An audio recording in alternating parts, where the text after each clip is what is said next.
Saya selalu ingin cepat. Ya. Yang kedua, saya ingin details. Yang ketiga, saya nggak mau gagal.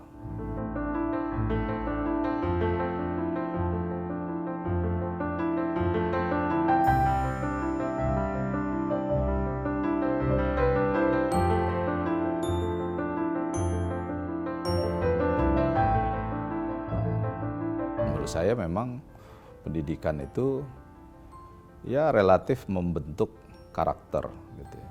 Karakter yang sesuai dengan disiplin ilmu di mana kita setiap hari belajar gitu ya.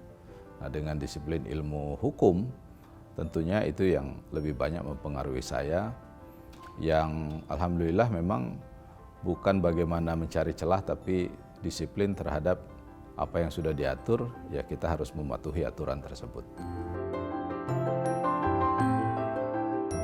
Kalau dalam perjalanan karir, selalu pemimpin tertinggi itu saya selalu perhatikan.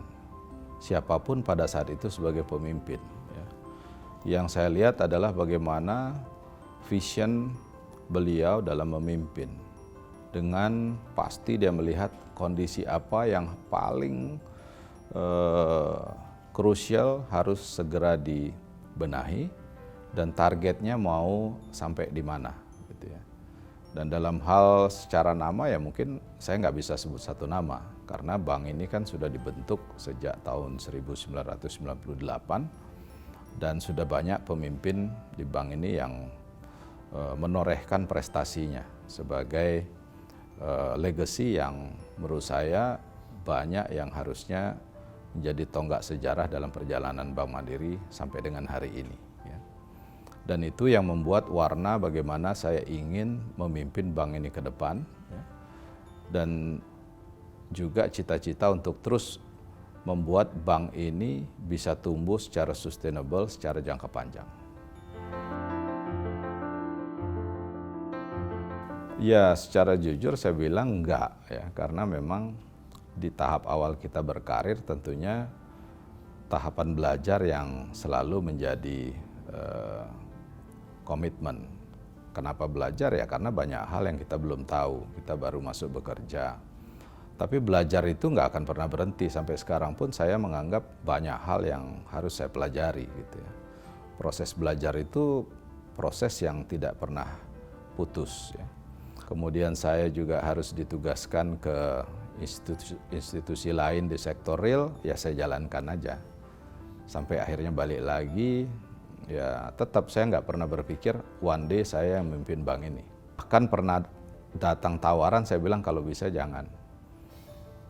Tapi pada saat saya melihat, oh kalau bukan saya nanti seperti apa, saya beri masukan, malah saya ditegur, kenapa nggak kamu aja kalau kamu masih mikirnya kayak begitu. Akhirnya saya nggak bisa nolak lagi. Saya selalu ingin cepat. Ya. Yang kedua, saya ingin details. Yang ketiga, saya nggak mau gagal. Jadi kalau tiga kata, ya pengembangannya banyak kemana-mana gitu ya. Walaupun mungkin secara realistis, kalau saya minta lebih cepat, oh sudah nggak bisa lagi. Saya akan iyakan, tetapi tetap saya pelototin, oh ini bisa nggak, ini lebih cepat lagi. Tetap aja hasilnya nanti lebih cepat. Ya.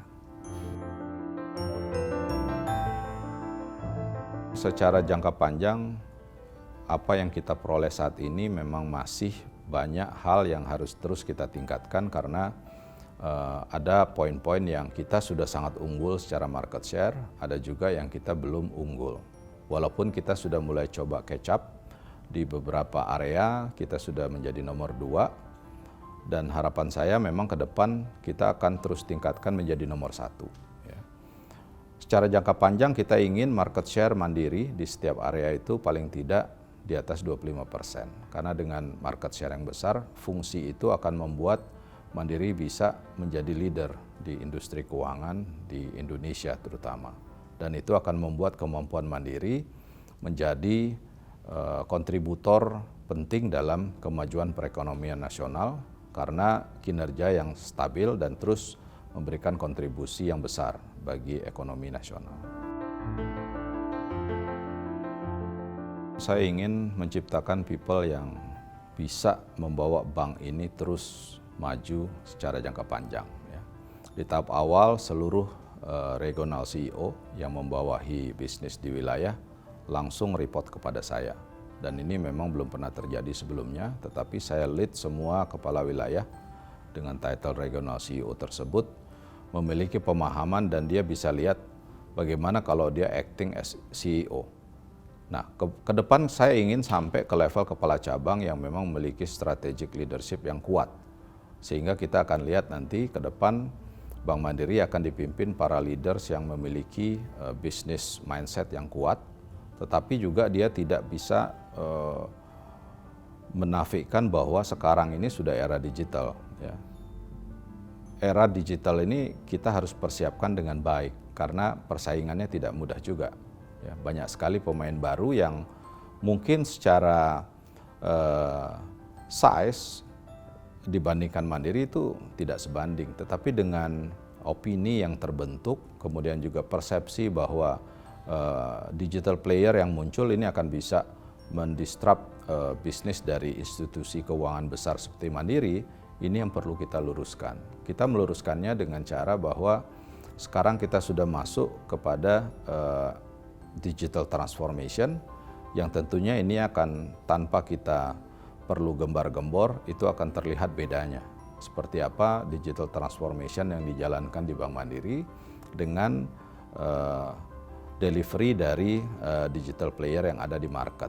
Ke depan tentunya yang kita inginkan adalah Mandiri akan terus menjaga posisinya sebagai industry leader.